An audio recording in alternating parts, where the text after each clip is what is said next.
পটিয়া থানার অফিসার্স ইনচার্জের নেতৃত্বে একটি চৌকস দল তাকে গ্রেপ্তার করে।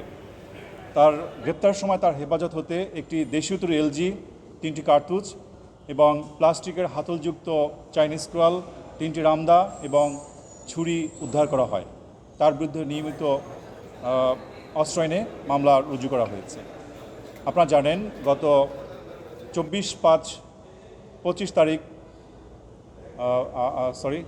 তারিখ ভোর রাতে সীতাকুণ্ড থানাধীন শীতলপুর এলাকা থেকে 12টি গরু, দেশীয় জাতের বিভিন্ন গরু ছিনতাই হয়েছিল এবং এই সংবাদ পাওয়া মাত্রই পুলিশ সুপার মহোদয়ের নির্দেশক্রমে অতিরিক্ত পুলিশ সুপার সীতাকুণ্ড সার্কেল এবং অফিসার্স ইনচার্জ সীতাকুণ্ড মডেল থানা এর নেতৃত্বে আভিযানিক দল অভিযান করে পরের দিন রাত 9টা 30-এর মধ্যে এই 12টি গরু উদ্ধার করে এবং একজন আসামি গ্রেপ্তার করে এবং এক্ষেত্রে বাকি আসামিদের গ্রেপ্তার অভিযান অব্যাহত রয়েছে।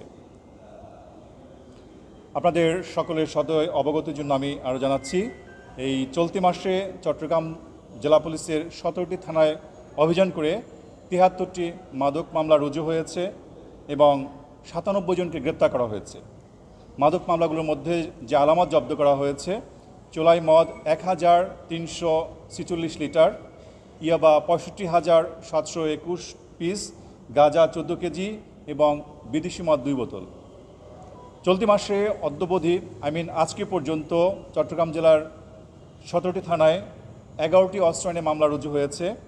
এর মধ্যে 16 জন আসামি গ্রেপ্তার হয়েছেন।